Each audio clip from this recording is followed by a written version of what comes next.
Welcome to Fireside Giants. My name is Alex with my co-host here, Anthony Rivardo. We have an awesome topic on the line for you guys today. 3 standout or breakout defensive players for the 2021 season, my friends.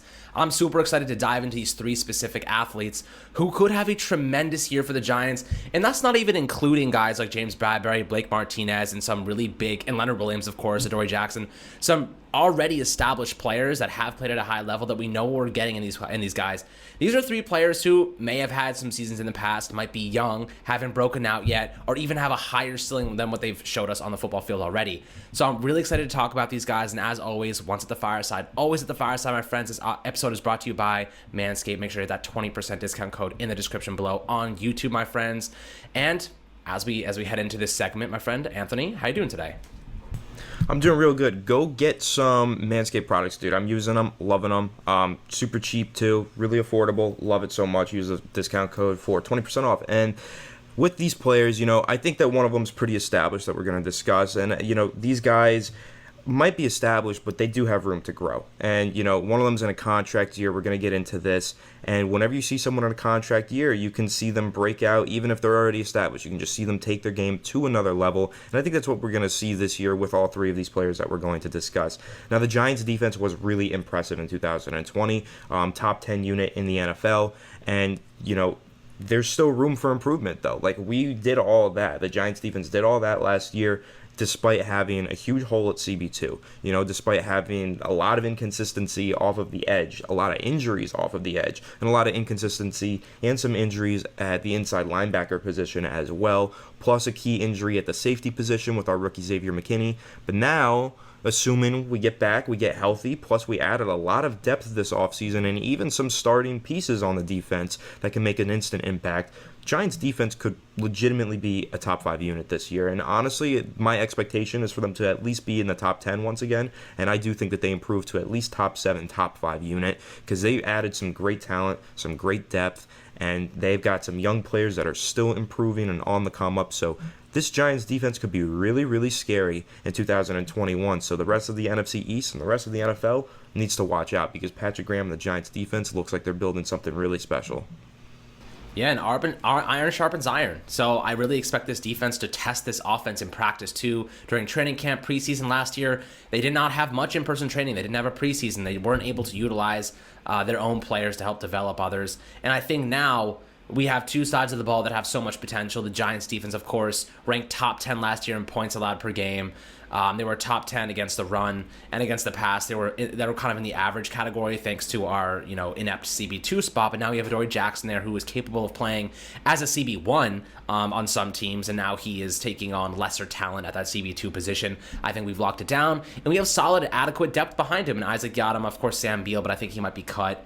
And then you got Julian Love, who we all love, pun intended. And when it comes to this first player that we're going to talk about, he's a player who is in a contract year, as Anthony mentioned. He really showed us a lot last year. He might even be considered a breakout player last year, but I think his ceiling is even higher. I think he's capable of being so much better than what he showed us last year. He just barely missed the Pro Bowl. I think he's going to be a Pro Bowl player this upcoming season. And the way the Giants used him was so amazing, because they moved him all around in different alignments, in the box, in the slot against jumbo tight ends, or jumbo wide receivers, just really getting him against the right matchups and giving him the ability to blitz, get after the quarterback. And in that game against Seattle, he completely bull rushed Chris Carson right into his butt and then took down Russell Wilson. I'll never forget that play. That was probably one of the most incredible plays of the season. And of course, if you haven't figured it out yet, we're talking about Jabrill Peppers. Jabrill Peppers is not only a great football player who's developed exponentially while on the Giants, but he's also an energizer. When on the field, the team rallies around him. When he's near the ball, he makes plays. Against the run, he steps up and makes plays. He's a physical, aggressive, kind of like a bulldog. He's an attack level player. He's always going to try the ball. He's always trying to find the ball carrier. He's always moving. He's always running. He's always energizing, making plays, and showing off that energy and getting his teammates rallied up and excited. And he's a leader, so in his contract year, I think he's going to ball out. I think he's really going to have one of his best seasons to date. Last year, he set a lot of records for his career. He had 91 combined tackles. That's a career record. He had 8 tackles for a loss. That's a career record. He had 1 fumble recovery. He had, 1 forced fumble. He had 11 passes defended, which was a career record. He had a lot of just fantastic performances. He had 2.5 sacks, which should really show you one thing specifically, that Patrick Graham was using him in very unique and creative ways to get him involved as a pass rusher, and really opening up those really outside gaps for him to shoot with very little. Maybe he was taking on a running back like Chris Carson. They got him into position to succeed. They utilized his strengths, and we saw his best season to date because of it. I think now a year of experience, adding Adoree Jackson, adding a couple more pass rushers with Azeez Ojulari, Jabrill Peppers is going to have himself a field day. He's going to have so much time and space to make plays, and I'm so excited to see what he can do in a contract year, and hopefully he really balls out, and he deserves that contract the Giants might be offering him this upcoming offseason. Yeah, absolutely. And I think that he really already has earned a contract extension. I think that the Giants would be wise to get it done now before he does break out once again this season, take his game to an even higher level, and has an even more expensive price tag at the end of the season. But Jabrill also might be wise enough to say, hey, I'll hold out until after the season before I take my pay increase, right? Because this pay increase could be pretty large after this season. This is going to be his second year in Patrick Graham's scheme. Not only that, his third season with the New York Giants, just getting comfortable with the organization in his third season as one of the leaders of the team as the Giants continue to add talent around him. We've seen in the past that safeties can sometimes, their performance can be very dependent on what's around them, similar to a quarterback, right? Because the safety is, in a way, a quarterback of a defense, right? They have to read the offense and kind of make play calls and changes. The inside linebacker does that a lot too, but in the Giants scheme, which runs a lot of nickel and dime, you're going to see the safety like Jabrill Peppers or Logan Ryan make a lot of those play calls and adjustments during the play, right? So he's kind of been their quarterback of the defense. And when you see, let's think back to Landon Collins, right? Remember how good he was in 2016, dominant. Really should have been Defensive Player of the Year. Kind of got robbed, but Khalil Mack was very deserving that year as well. So we saw him dominate 2016. 2017 took a huge step backward because the Giants playmakers around him on defense kind of just dissipated. There was injuries. We didn't re-sign some guys. The talent around him just got worse. 2018, it was again, right? Like once he went over to Washington as well, he just isn't the dominant player that we once saw him be, Landon Collins, right? Because the talent around him just isn't as good. Safeties, are better when they have good cornerback play around them so they don't have to cheat over to one side. If you can just trust your corner to make the plays over there, then you don't have to cheat. You can just let them make their plays, and then you stay in your lane and make your plays. And I think that's what we're seeing with Jabrill Peppers, why his play is improving year by year, because the Giants' defense is also improving year by year. We saw the pass rush improve last year. We saw the cornerback play improve drastically last season, and I think that's why Jabrill Peppers was able to play at a higher level as well. He's a great run defender. He's really good getting down in the box and playing against tight ends and man coverage, and that's really what you want from your box safety, your money backer in this modern NFL scheme. Jabrill Peppers does all of those things so well, and then of course getting down in the box and being a pass rusher, as Alex mentioned, that incredible sack against Seattle and a couple others. He had 3 sacks on the season, so Jabrill Peppers had 10 total pressures on the season as well. He really does it in all facets of the game. Like, he's a great run defending box safety. He's very good in man coverage against tight ends. So that's run defending coverage. And then, of course, as I just mentioned, he's a pretty damn good pass rusher as well. So all 3 phases of defense, Jabrill Peppers makes an impact. He really is that Swiss Army knife. And he's finally coming together, putting it all together. We saw him be such a dominant player at Michigan in college. And then he got into the league. He was with the Cleveland Browns. They're playing him in the single high safety role. They're not even putting him in the box. They're making him a rangy free safety. That's not his game. He's a Swiss Army knife. He should be in the box, moving over to the single high, but of course then getting into the box and even sometimes out wide at corner and in the slot.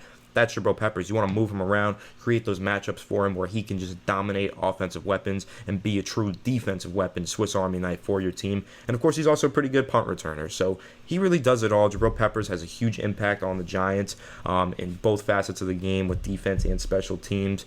And I just think, when you look at him and the development that he made entering Patrick Graham's scheme, you have to think that a second year in that scheme with more talent around him, Jabrill might just break out again and become an even better, more established top-tier safety in the NFL. I already think he's one of the best, but he really might be one of the best, or arguably the best strong safety in the NFL after this season's all said and done. Yeah, you know what? Just listen to the snap counts he had compared to 2016 when he was drafted by the Browns. When he was drafted by the Browns, like you said, he was playing free safety. He had 648 total snaps out of 974 at free safety specifically. He had 75 in the box and 47 at slot corner. Fast forward to 2020 and Patrick Graham's genius in magical ways. He played only at free safety 143 snaps, so that went down like 500 snaps. He had 44 at wide corner. He had 264 in the slot and 383 in the box. So the Giants realized, well, specifically Patrick Graham realized, he's best stopping the run. He's not best as a free safety. He's best using that big frame, 5'11", 213 pounds. He's a muscular man. He's eating his Wheaties and his spinach. And I'll tell you what, he's really good at running up as an aggressive player, stopping the run. He's a good tackler, very efficient tackler. And he's also good against tight ends in coverage. He can cover running backs in the flat, but also tight ends in coverage. There was one against Seattle that he had, and we talked to his trainer, Brian Walker, and he said, they were working on this, high pointing the football, making sure to get his hands in there, disrupting the pass, working through the chest of the pass catcher, and he did all of it fundamentally perfect. And it rolled over into every game. He made a couple of really, really nice plays, had interception against Washington as well. And, not only was he creating turnovers, but he was also just, creating stops. He was in the backfield. He was everywhere. The guy's a sideline-to-sideline strong safety. And having that type of versatility and athleticism at that position, it's hard to find sometimes. If you don't have a good strong safety, you feel it because you either have a weak run defender or a weak pass coverage, safety. So if one of those things are lacking in some way, it shows up. It hurts. You feel it. And Jabrill Peppers, when he first got to the Giants, we felt it. And Landon Collins, we felt it because the guy couldn't cover anything. He couldn't cover a single guy that he went up against. And we felt that. And we all noticed it. And we were all like, damn, we need someone who can cover. Jabrill Peppers comes in. He shows that he can cover cover tight ends, running backs in the flat. He shows that he can run up and make stops against the run. He showed he can rush the passer and get creative and versatile with his style of play. And he's an energetic leader. You know what I mean? You can't ask for much more from a player. He's one of my favorite players in the Giants. He's a New Jersey guy. He went to Don Bosco Prep, Michigan. Always been a high energy character. And I'll tell you what, the Giants would be foolish not to retain him because you can only get rid of so many leaders until guys start to say like, where is everybody? Where did everybody go? Where is that voice in the locker room that's leading us? Where is that energy on the field that we're not feeling anymore? That's what he brings to this team. We already got rid of Dalvin Tomlinson, who's considered a leader. We still have Logan Ryan, but, after this season, he'll only have 2 years left on his deal, and that third year is basically a voided one anyway with low dead money. You might as well just resign him, push that money to the second year when they probably will move on from Logan Ryan anyway. Xavier McKinney will probably take over that role. Maybe they'll draft somebody, sign a veteran. And they'll have veterans already to lead this team in McKinney and Jabrill Peppers. They won't necessarily need Logan Ryan's expertise anymore in terms of helping refine the younger guys around him. So I do think this is a player that we need to keep long term. I think Jabrill Peppers is going to have a fantastic year. And when I say breakout and why I've kind of categorized him as a breakout player is because I think he's going to make a Pro Bowl. He just missed it last year, but I think that Pro Bowl step that he needs to take is very much within reach, and I think he's going to get there, and I think that's what considers and constitutes a breakout in my opinion. Yeah, absolutely. Like I said, he's already established. He's already one of the best safeties in the league, but for all the factors that I just mentioned and Alex just mentioned, he can break out even further. He can really be top safety in the NFL. What he does at every facet of the game, run defense, and pass rush makes him just an X factor on the Giants defense. And I really love the idea of him playing in tandem with McKinney, with Logan Ryan, right? Because I think that the setup that you like to see is you have Logan Ryan as your free safety, let's say you have him on the left side of the field, just ranging at the highest point. Then a little bit beneath him on the right side of the field, you go with McKinney at your strong safety, and you have Jabrill Peppers slide in at that box middle linebacker role, that left inside linebacker next to Blake Martinez or whoever you want there in the nickel package. I think that's where you get the most out of the Giants' defensive personnel. You get those three safeties on the field, and you put Jabrill Peppers in the box because he has been so good in the box as a linebacker, and I think that's where you really maximize the personnel that the Giants' defense has, getting those safeties on the field because we have so much depth at safety, so much talent at safety, and in the secondary in general. I want to see the Giants play a lot of 3-3-5, nickel 3-3-5 odd. A lot of dime package defenses. Two defensive linemen is really all you need. The Giants have two capable defensive linemen and a lot of excellent, guys in the secondary. Even one defensive lineman sets, I think, would be really good for the Giants in those dime packages. So I'm excited. Giants have a lot of flexibility within their secondary, and they have a lot of room to get really, really creative on defense. So it's up to Patrick Graham. I trust him fully. I think he's going to put together a pretty special unit this year. Man, he's already put together a special unit. Now we can just build on top of it, lay the next layer of quality, just solve a couple of those positions. You got Adoree Jackson, you got Azeez Ojulari. This could be a top 5 defense. You know what I mean? Like, this could be one of the best defenses in the NFL. It's going to be so much fun to watch this Giants team if they can, remain healthy throughout preseason and camp, to roll into the season with all of their playmakers from last year on defense, then to just add Adoree Jackson, Azeez Ojulari, and gain Ocean Ximines and Lorenzo Carter back. I'm ecstatic. I am so freaking excited for football, and we're going to continue to talk about this and get you guys hyped because I know I am super, super excited. So let's move on to the next player, and it's none other than second-year player safety Xavier McKinney. The guy is, I just feel it. I feel like he's going to have a great season because, last year he dealt with the foot fracture in camp. Rolled over into the year. He missed half the season. He was trying to catch up, and then when he got back, Darnay Holmes got injured. They needed him to play slot corner a little bit. It was just like a very rocky transition for him to the NFL. And now, he's going into the second year. He's got a sea legs under him. He understands what the expectations are. He knows the system and the scheme. He has the mentors in Logan Ryan and he's been working with, and all of these other defensive backs in Florida the past couple days. So that's a really good sign too. But Xavier McKinney is also able to step up and stop the run, but he's also a rangy free safety. He has great breaking speed. He has great ball skills. He's athletic. The guy, gets the job done. Fundamentally, he's sound. He had a couple of tackling issues, but that's nothing Joe Judge can't figure out. I really like Xavier McKinney for this upcoming season based on his final game of the year against Dallas. That game said to me he's going to be a great player, and if he's really set the stage for what he's capable of doing this upcoming year. The guy finished with, I think, 7 tackles, 8 tackles. He had 2 tackles for a loss, interception. He almost had another one. Julian Love was helping out at cornerback, and I think he held on a little bit too much. And, Xavier McKinney undercut the route, and he got the pick. But the guy absolutely dominated Dallas in that Week 17 game when the Giants needed the win. They desperately needed a victory. Otherwise, they had no chance of making the postseason. And he came up and had a great game. And he finished it off against Andy Dalton when he threw that ball in the end zone, intercepted it. Xavier McKinney is capable of being a fantastic player. He is a smaller guy, but he packs a punch. He can run up and make stops in the run. I wouldn't discount him with his range. He is capable of being that cover 1 free safety. And I think that's how the Giants plan to use him next season.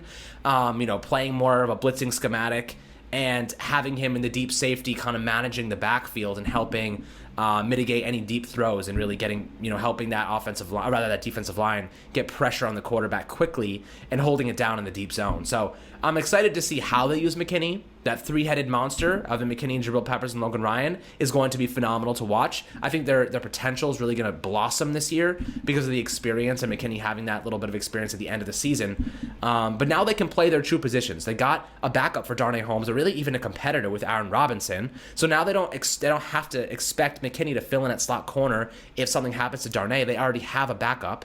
So I like that. They can keep their guys at their positions. This is the deepest Giants team I've seen in quite some time. This defense has so much depth across the board, and they've done a phenomenal job piecing up positions of weakness, even though the pass rush or the outside linebacker core might not be considered above average. We never know. Azeez Ojulari might end up being the next Yannick Ngakoue. We don't know. So hopefully that's the case, and the Giants will just have a tremendous 2021 campaign. But Anthony, when you look at Xavier McKinney, how does he stand out to you? How do you see his role developing this upcoming season and the impact he can have on this defense? Yeah, I've been a huge fan of McKinney before I even saw him take a snap with the Giants, before he was even drafted by the Giants, really. And I did that film breakdown last summer, really dove into his film. I watched a lot of his film from Alabama, and I got a really good sense of who he is as a player. And of course, I saw a lot of similarities to his Alabama film on the film that he put out towards the end of the 2020 rookie season of his, right? And when he was worked into the Giants lineup, he played a very minimal number of snaps because the Giants do have a lot of talent out there already. But he was playing that little box QB spy role. We saw him playing a lot of QB spy against Seattle, and I thought that was a really good way to get him, in tune with the NFL level, get him up to speed, because what he's able to do there is be in the box, but also be rangy. He gets a feel for range, right? Because when you want your safety to be rangy on the back end, a good way to work him in is to have him be a little rangy on the front end, right? Chasing around Russell Wilson, just being that little QB spy, ranging around on the front and trying to make plays there. And then I like how they worked him in with that. Then they got him into the slot, got him deeper, and eventually he was playing a bit of free safety when he had that final interception against the Dallas Cowboys. I'm pretty sure that we were in a nickel or dime package, and he was ranging on the deep end, and he was able to just get a real Hail Mary by Andy Dalton, and easy interception. But we saw him do a lot more than that in that game. That was a game where he really flashed that second round, draft tag and really first round projection, right? Because we saw him blow up that screen pass to CeeDee Lamb, and that reminded me a lot of what I saw at Alabama, because a lot of people had a misconception of Xavier McKinney when we drafted him. They thought he was going to be that back-end rangy safety. I watched the film, I said, no, he's not really going to be that. He's not going to be your single high free safety that can cover both sides of the field at once, because he doesn't really have that kind of speed. His 40-yard dash time was pretty average, and he really isn't that rangy safety. What he did well at Alabama was got down in the box and played a lot of man coverage on tight ends and slot receivers. There was a game against Texas A&M. The slot receiver was just working the Alabama defense. He was just going off. Like I still don't even know who he was. I didn't really care enough to research that, but I know that slot cornerback or slot receiver was just going off in that game against Alabama. Then they moved Xavier McKinney into the slot. They said, okay, no one could guard this guy. Xavier, go ahead and do it. I don't even know if he had another catch the rest of the game. Xavier McKinney just shut him down. There was an in-breaking route concept where, the slot receiver was running a deep dig, and McKinney just broke on it so quickly and batted it down at the cut point, and it was just such an incredible play in man coverage. And I saw him do that time and time again at Alabama, and a lot of what he did, great man coverage there, but he was also excellent in the running game. He did have a problem. Sometimes he would over pursue, and I think we did see that once or twice on film with him in the back end of his rookie season as well with the Giants. But his tackling is very violent. He comes downhill and he wants to hit heads. Like he can be very violent sometimes, and that's why he over pursues at times. But we saw what that violence and that downhill mentality can do when he came in and blew up that screen against CeeDee Lamb, ran through a defender, and then just took out CeeDee Lamb. Like that's what he provides, that really great run defense and really great man coverage in that intermediate part of the field. If you have Xavier McKinney, you line him man-to-man on a tight end, that tight end is not having a good game. I can guarantee you that tight end is going to struggle all game long because Xavier McKinney, while he might not be the biggest guy, he plays a lot bigger than his size would indicate, and he really matches up well against tight ends because of his quickness and just the way that he reads them in the man coverage. Like he's really, I love him. The Giants I love him in man coverage. The Giants want to get to this man coverage scheme, right? They were playing a lot of zone last year. They were a little uncomfortable with that. They went out there, they got Adoree Jackson. They got Aaron Robinson. They got these guys that play man coverage, and last year they even got Xavier McKinney, a guy who was excellent in man coverage.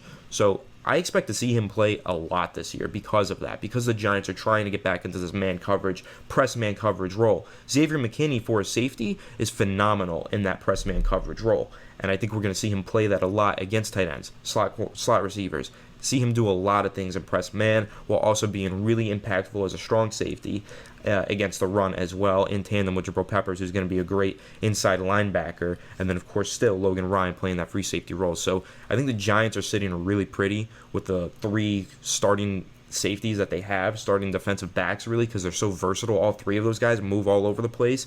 They're sitting really pretty with that. It gives them so much flexibility, and just having that amount of talent on the back end with guys who are versatile and can play multiple positions is going to do a lot for the Giants defense, in terms of just getting the right matchups, matching up well. You know, the Giants are going to go up against a guy maybe like a George Kittle. Okay, who's going to guard him? You try Jabrill Peppers on him because he's big and physical. Maybe he's not getting the job done. Then you just move Xavier McKinney on there because you know he's got good man coverage skills. Like, that's the flexibility that you have. You can just try someone there and then move another guy in there and really just get those great matchups with all the great safeties that the Giants have. So Xavier McKinney, I think that he's the number one guy who's going to break out on the Giants defense this year. Number one, I think that he establishes himself as a really good top half of the league safety in the NFL in just his second season, which is kind of like his rookie season since he barely played last year. And I just can't wait to see him get on the field and play a full season for the Giants. He's got to stay healthy. I think he will, because a broken foot is kind of like a fluke anyway.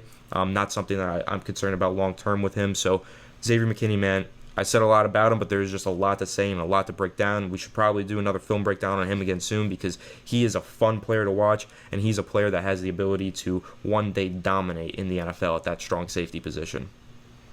Yeah, I think he's the perfect candidate for the year 2 big break. You know what I mean?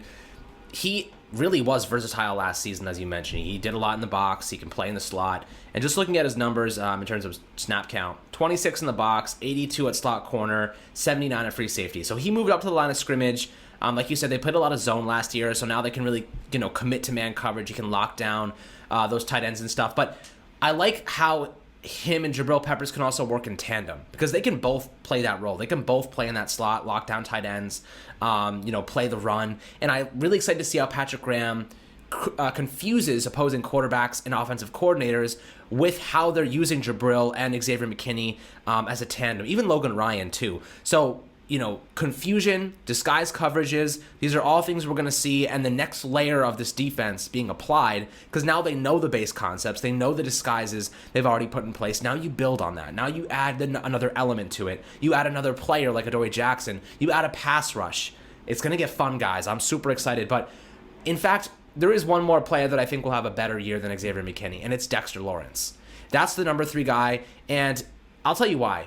Dexter Lawrence had his best season last year for the Giants. He had 53 combined tackles. He had 10 quarterback hits, 6 tackles for a loss, and 4.0 sacks. Those were all better than his rookie season in 2019. And believe this, he actually played less snaps last year than he did in his rookie season. So when you consider that he played less percentage of snaps and had way more production, that tells me one thing.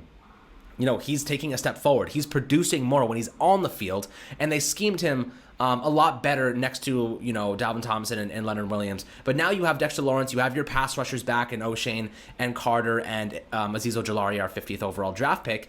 And I think if he's playing 70% of snaps, he played 60% last year, which was about 50 less than his rookie season. If he's playing 70% of his snaps, I'm thinking he could get 6 sacks. I'm thinking he could go 65 combined tackles, 15 quarterback hits. He could take that next step forward and really start producing pressure on an every down basis. He's a big boy. The guy, what is he? 342 pounds. He's massive. Guy's a refrigerator. You have a refrigerator running at you with that kind of speed, that kind of athleticism. He commands double teams. He breaks through double teams. I'm really excited to see how he develops this upcoming year, playing in that 3 tech and really just absorbing a lot of pressure, absorbing a lot of offensive line attention, so that the outside linebackers like Azeez Ojulari, O'Shane, and Carter can really take advantage of those 1v1 matchups against offensive tackles, Anthony. So when you're looking at Dexter Lawrence, what are you seeing in him? Are you thinking the same thing I am? Do you think he could have another, just developmental season where he takes a big step forward next to some of these new additions at pass rusher?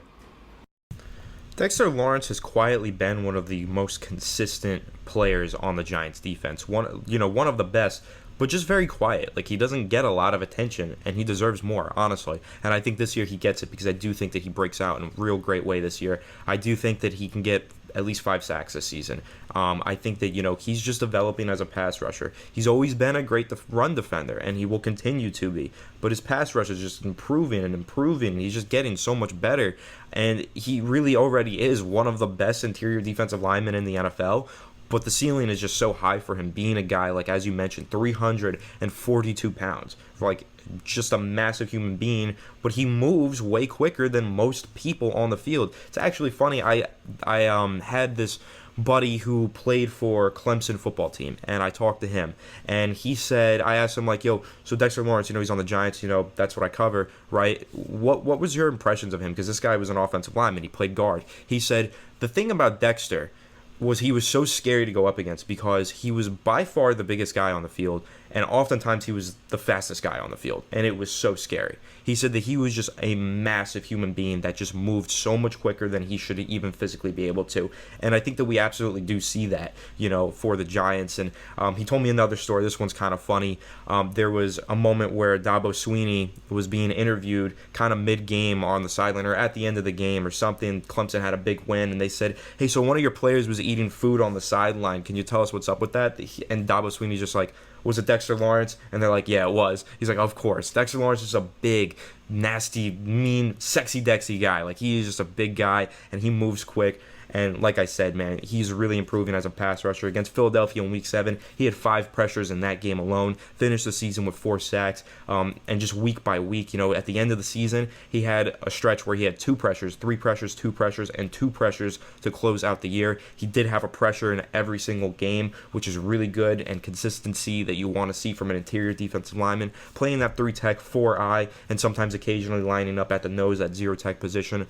That's what Dexter Lawrence provides you. Just a really great interior piece, super consistent. Year 1 PFF grade 76.2, which is really high above average. Year 2 79.7. I expect that to pop up into the 80s this year. His pass rushing grade from year 1 64.5 jumped all the way to 73.2 from PFF, which is excellent. The growth that you just love to see from your interior defensive lineman growing as a pass rusher. Super important. And the one criticism of Dexter Lawrence, is that he's just a 2-down lineman, but I think as he continues to develop as a pass rusher, you can see him play more on 3rd down. You can see him be more of a pass rusher on 3rd down from the interior. And I think that, working in tandem with Leonard Williams as they both just enter another year in Patrick Graham's scheme, I think that you just see them continue to improve and continue to get better together.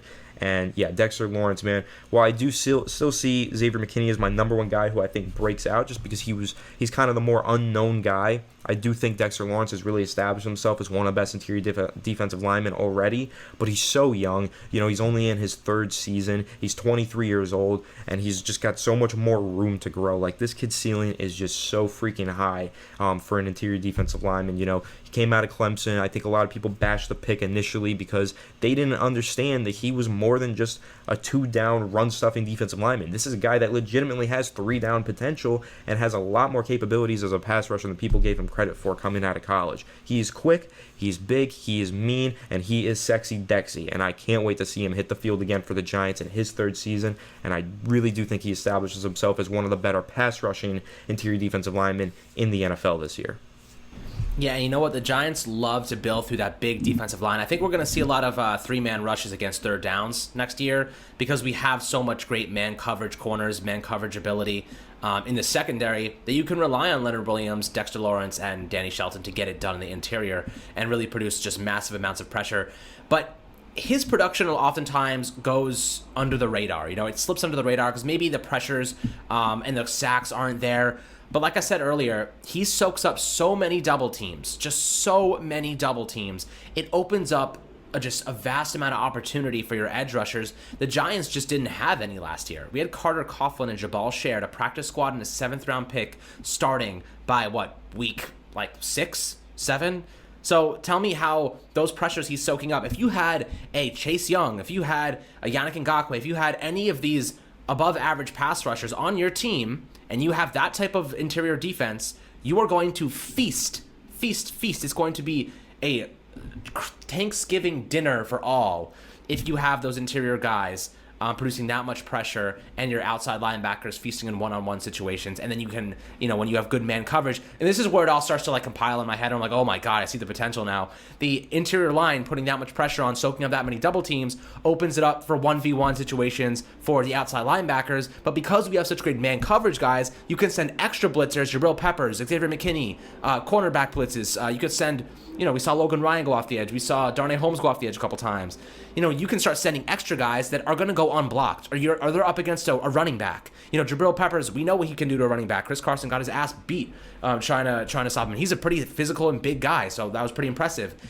this is what we're looking at right now in this defense. So much potential.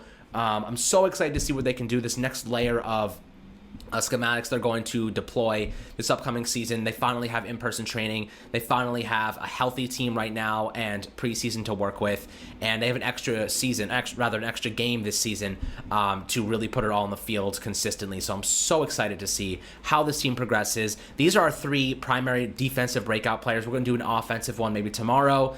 I'll include clips throughout this video. As always, if you're listening on Apple or Spotify, you can watch on YouTube, and there'll be clips so you can see a little bit about these players as we talk about them and kind of the plays that they made throughout the 2020 season, my friends. So as always, thank you so much for tuning into Fireside Giants. Once at the fireside, always at the fireside.